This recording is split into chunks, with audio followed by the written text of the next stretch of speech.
사람은 만날 때 서로 인사를 합니다. 어떤 나라에서는 서로 손을 잡고 어떤 나라에서는 서로 볼을 비비면서 인사를 하는 것입니다.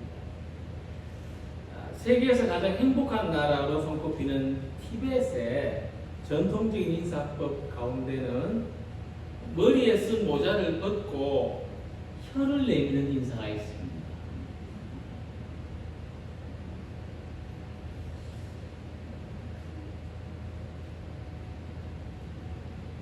우리나라에서 다른 사람한테 혀를 내미는 것은 놀리는 거라고 생각을 합니다.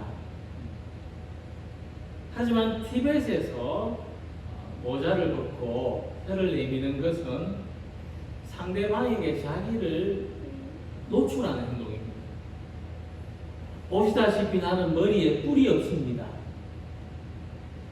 그래서 모자를 보여주는 거죠. 나는 머리에 뿔이 없습니다. 또 나는 시뻘건 혀를 가진 악마가 아닙니다. 당신하고 똑같은 혀를 가졌습니다.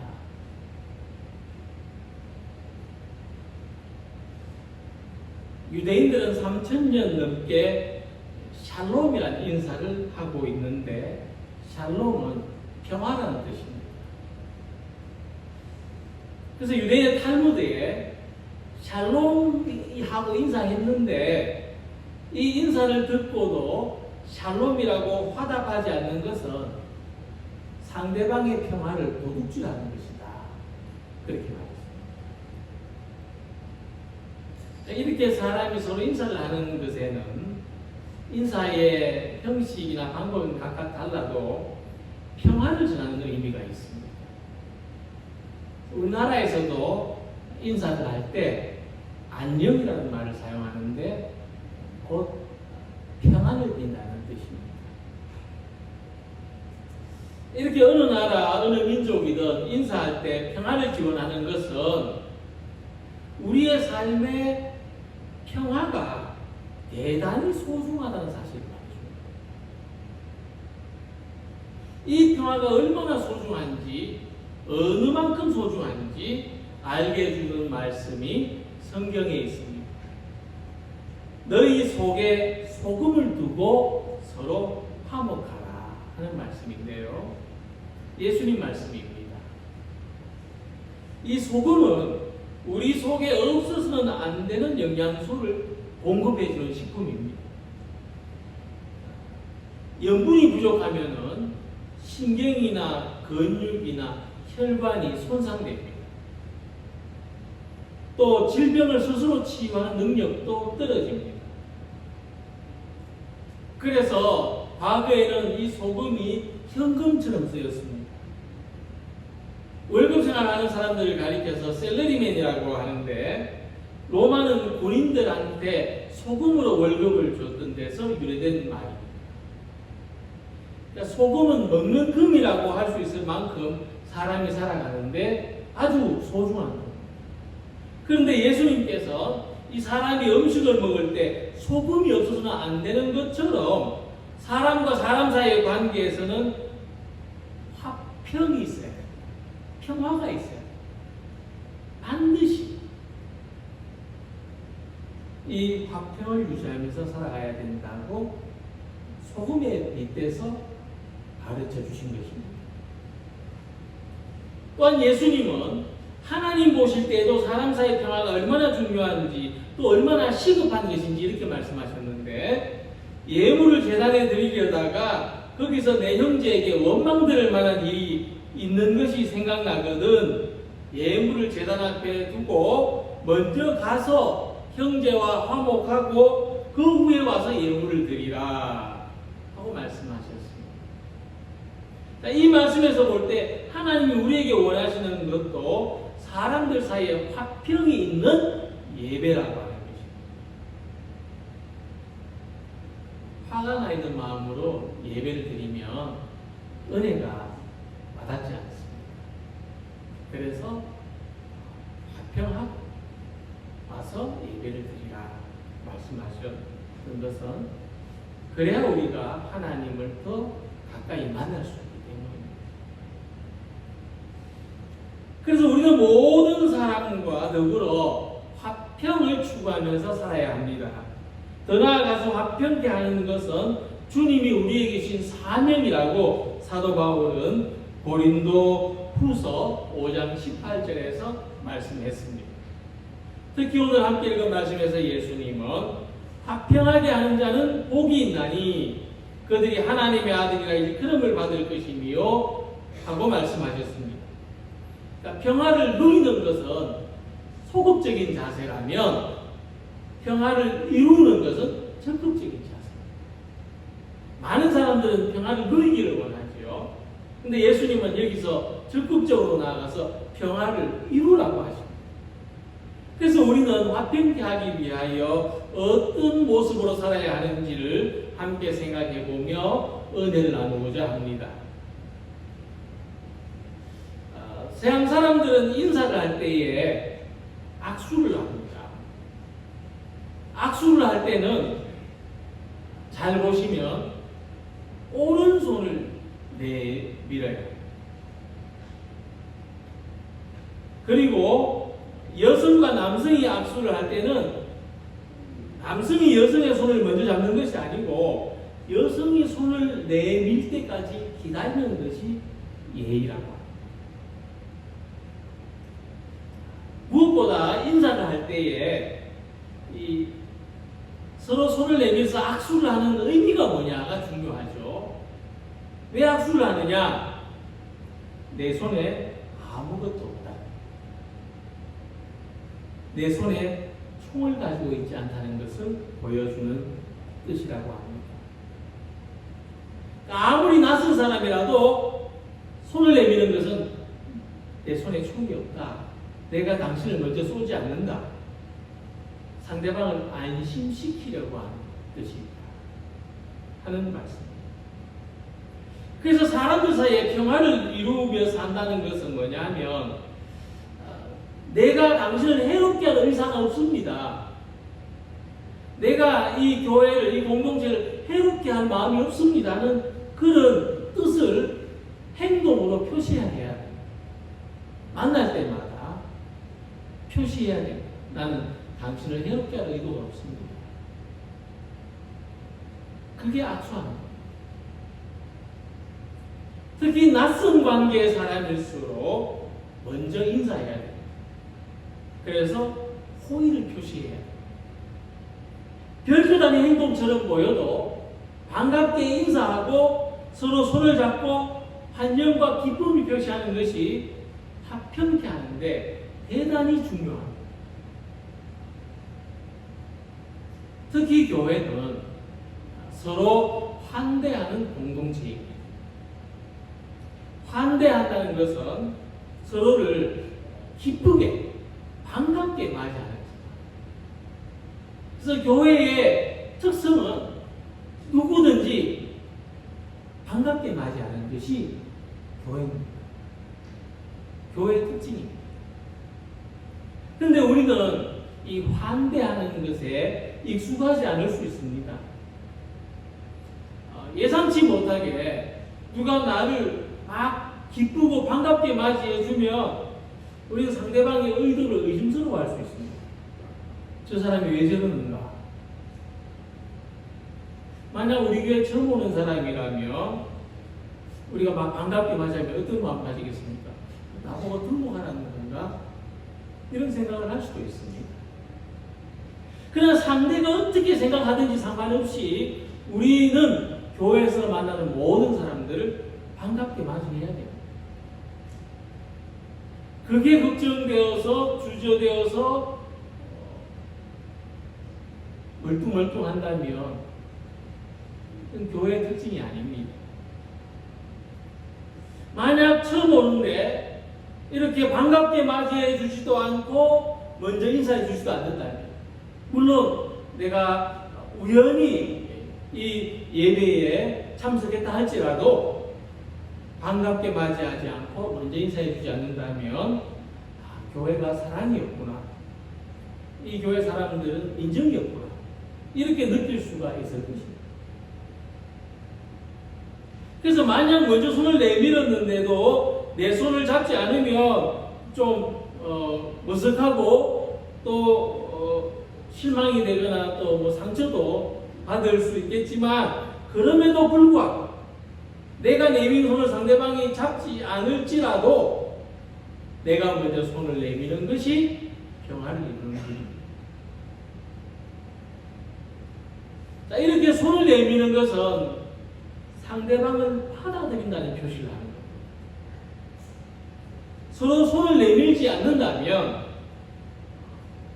서로 받아들이는 표시를 하기보다는 외면하고 배척하는 표시를 나타내 보인다면, 10사람 중에 9사람하고는 다 악수하는데 한 사람하고 악수 안 한다면 싸움을 일으키는 행동입니다.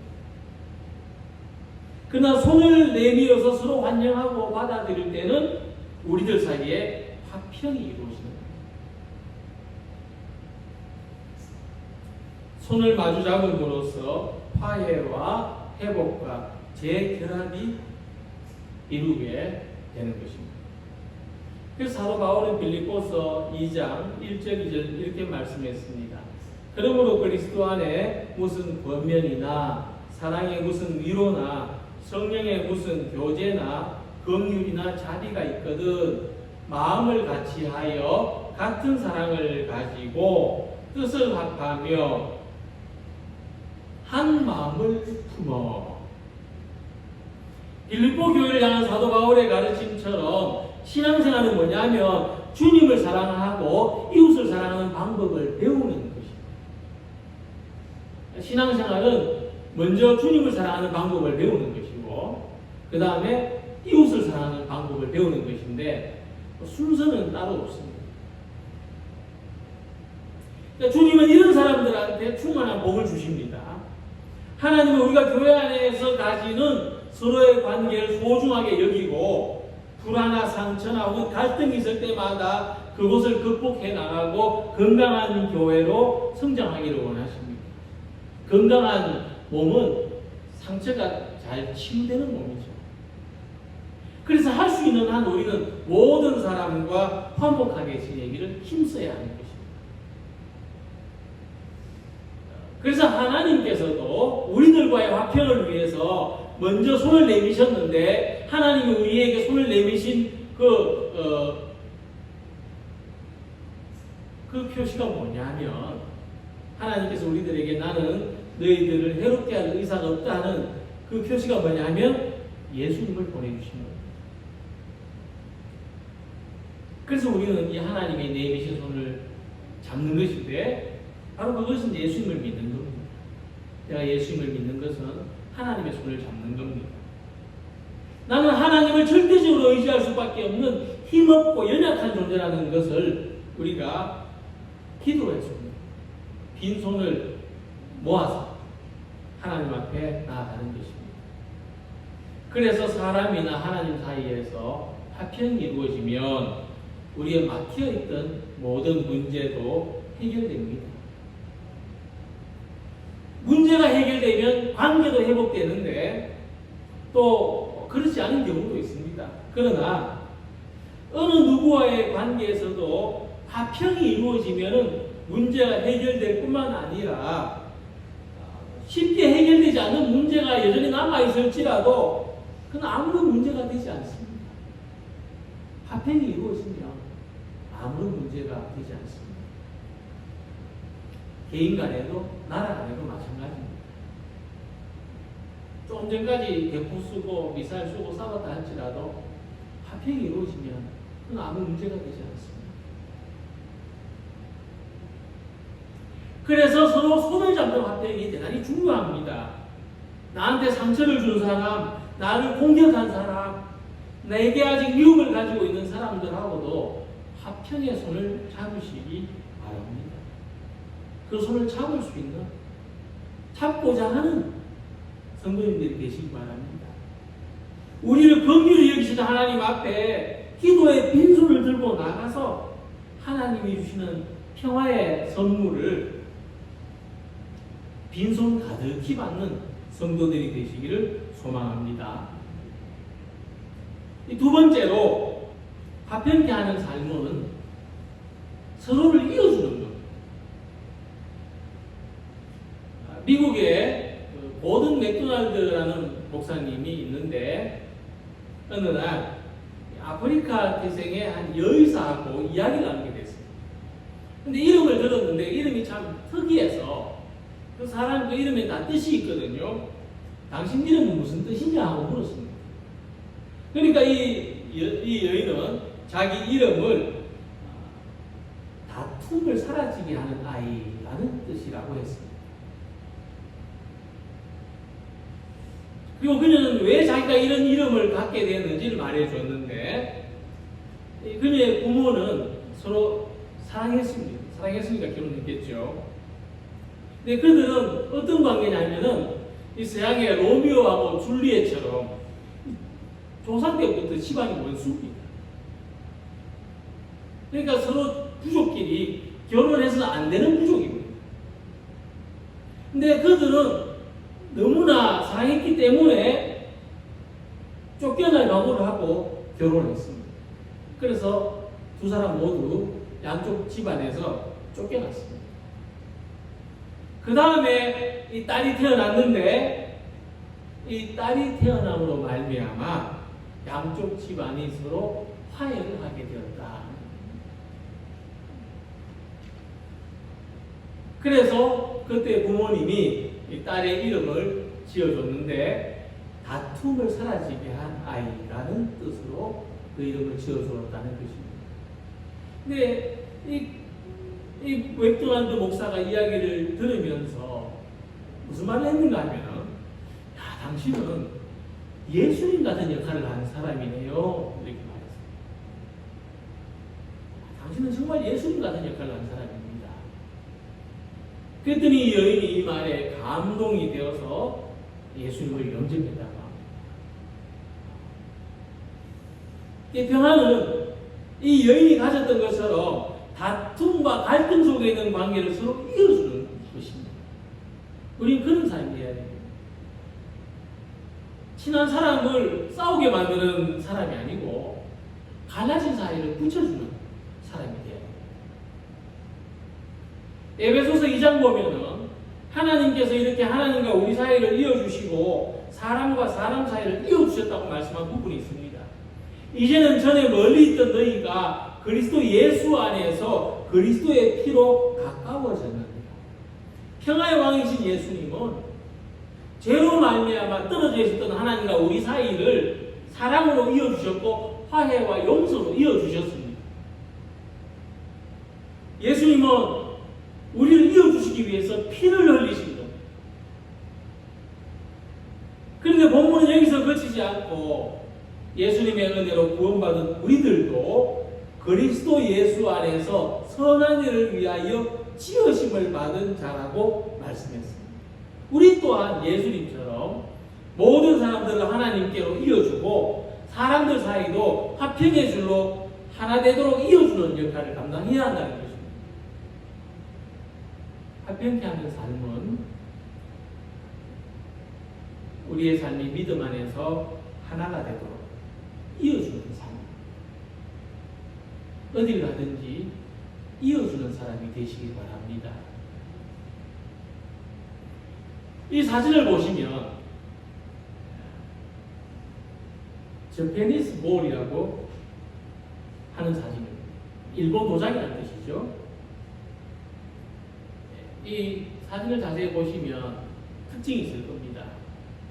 과거에 이 도자기 기술이 발전하지 않았을 때에 일본 사람들한테는 이 도자기가 굉장히 귀한 물건이었습니다. 그래서 깨지면 어떻게 하느냐? 버리지 않고 붙여서 사용했다고 합니다. 근데 이 도자기들을 가장 잘 붙게 만드는 접착제가 있었는데 이 접착제 재료가 뭐냐면 금입니다. 깨어진 금으로 이루어지고. 그러니까 깨어졌을 때에는 이미 버려졌을 도자기들이지만은 금으로 다시 이어졌을 때는 더 값지고 귀한 예술품이 됐습니다. 이같이 우리들도 하나님 앞에서 다 깨진 사람들이었습니다. 두 조각, 세 조각이 아니라 10조각, 수십 조각으로 깨지는 것이 우리들이었습니다. 그런데 금보다도 귀한 주님의 사랑, 금보다도 귀한 주님의 보혈이 우리를 다시 이어주셨습니다. 한 조각 한 조각 붙여주셨습니다. 그래서 우리는 이전보다 더 귀한 사람들이 되었습니다. 우리 각자가 가진 깨지 모양은 다 달라도 다 귀한 사람이 됐습니다.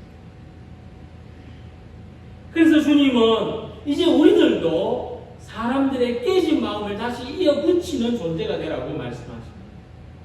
주님은 다시 우리들도 깨진 공동체를 이어서 붙이는 사명을 주셨습니다. 그래서 우리가 금보다 귀한 주님의 사랑으로 다시 이어질 때 주님의 몸된 교회가 은혜의 공동체가 되고 사랑의 공동체가 되고 평화의 공동체가 되는 것입니다. 잃어버린 사람들을 하나님과 이어주고 마음이 깨진 사람들을 위로함으로써 이어주고 서로의 깨진 관계도 다시 잇는 역할을 하는 우리 모두가 되시기를 소망합니다. 그리고 평화를 이루는 삶에서 가장 중요한 것을 생각해 보려고 합니다. 그것은 자기를 낮추는 것. 우리 주님이신 예수님께서는 자기를 낮추심으로 평화를 이루셨습니다. 빌립보서 2장 보면 예수님이 자기를 얼마나 낮추셨는지 말씀하고 있습니다. 너희 안에 이 마음을 품으라. 곧 그리스도 예수의 마음이니 오히려 자기를 비워 종의 형체를 가지사 사람들과 같이 되셨다고 했습니다. 그것은 하나님과 우리 사이의 평화를 위해서 낮아지신 겁니다. 교회의 평화를 위해서 낮아지신 것입니다. 그래서 예수님이 사람이 되셨다는 것은 평화가 얼마나 중요한지를 잘 이해하고 계셨다는 것입니다. 예수님이 종의 형체를 가졌다는 것은 평화를 이루기 위해서 최대한의 양보를 하셨다는 것을 말합니다. 예수님은 자기를 희생하셨습니다. 자기를 희생하심으로 평화를 이루셨습니다. 그래서 자기를 낮추어서 평화를 이루신 예수님은 모든 사람들에게 주님이 되신 것입니다.